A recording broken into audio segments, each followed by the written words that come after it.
Welcome to Invest. We talk about investing, finance, and professional development. It's record time of 10:11 a.m. on the Eastern Time on the 12th day of 2023. Hope you guys have a great week so far, and also a good what's today? Thursday. Wow, time is really flying. Ethereum closed $1,384, down about 0.32% so far. On the overall crypto market, as you can see as of this morning, we have been open for about 45 minutes so far on the equity side. And the key event that's happening today is the post-mortem effect on the CPI report depicting what happened, obviously, with December.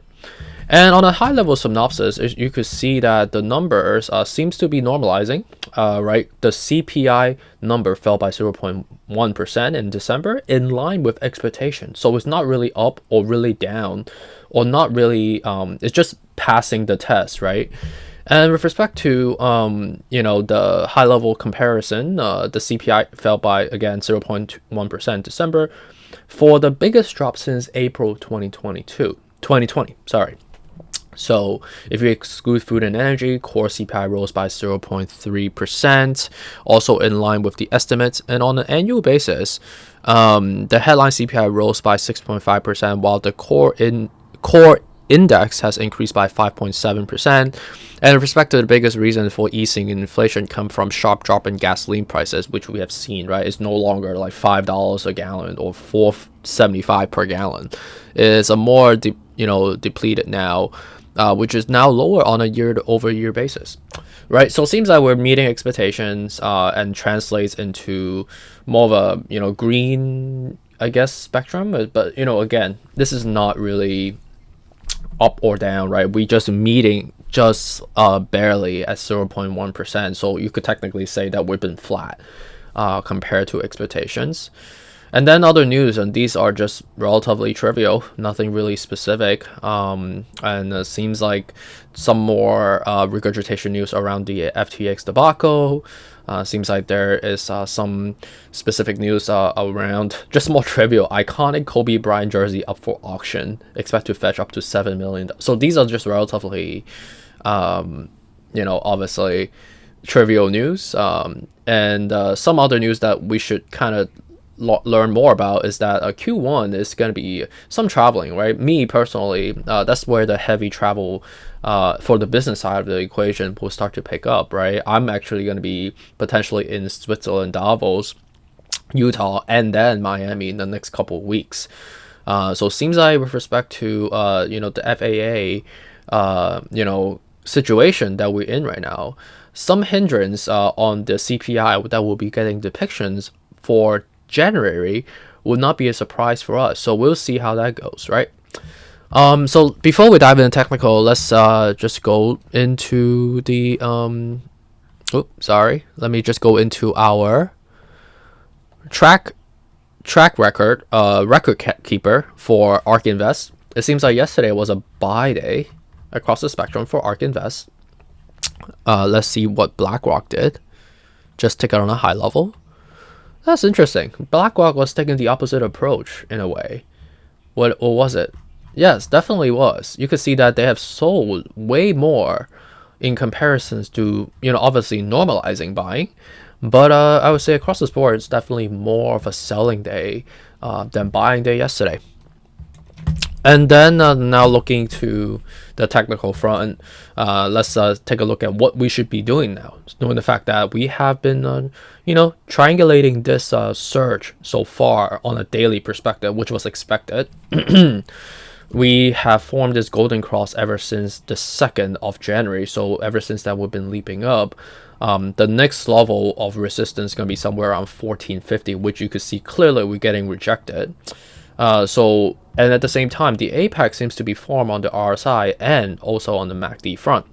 So coming down to the next level will be very likely. You could see that with respect to the next level, coming down to bounce ideally at the 1350, right? But is this level sustainable? We are very overbought right now at 75 out of 70. Weekly, it is also very extended. You could see that we have large separation, 1 2 3 4 heads that are getting blocked. We are getting rejected. So the the probability of us sustaining at the level that we at right now is unlikely, because like we're very extended, so you need to kind of normalize to come back down on daily and weekly, and also on a monthly. Despite it is showing a bullish sentiment, it does, we are still going to be in need of getting over the hump of the FOMC meeting that's happening on the 31st of January and February 1st, right? And also Q1 earnings combined with tax season and the lingering factor around the FTX debacle, and obviously the COVID situation, which seems like it's still kind of lingering up in the air. Daily and weekly are still showing bearish trends in the technical perspective. Bitcoin is sort of the same thing. Monthly, it is gliding. Weekly, it is very extended. You can see that, right, clearly. We do need to kind of cross down before we cross up with the 42 out of 70 on the weekly. The daily, very extended as well. And you can see that we are meeting with the previous resistance level. So coming back down to the mid level, this is 75 out of 70. So this is more than overbought. Definitely don't advise keeping it in at the moment, at least not all of it, because of how extended we are. On the index front, we are at 396. Seems like it's still pumping. On the daily, it looks like we're trying to form a cup and handle. You can see that we're meeting with a cup right now. We're looking to form a handle subsequently. But very extended. You can see that we are at the 60 out of 70 right now. Large separation cross up. Weekly right now, it is with some separations. 55 out of 70 will be the next resistance level. So we are in need of some correction. That's just a matter of fact, because of daily and weekly are still relatively extended. But what we really need to form is some sort of a reverse head and shoulder, which seems like we are forming, right? The head is right here, 344, shoulder is 359, and then the secondary shoulder that's still being manufactured, as we are seeing in front of us right now. But the monthly, it is looking quite good. We are consolidated. We've been having rejections for quite some time now. So as we get over the humps, that again, right, in Q1 and also in Q2 after tax season and all that stuff, by summertime, we should technically see some market reversal from here, which would not be a big surprise to us. Okay.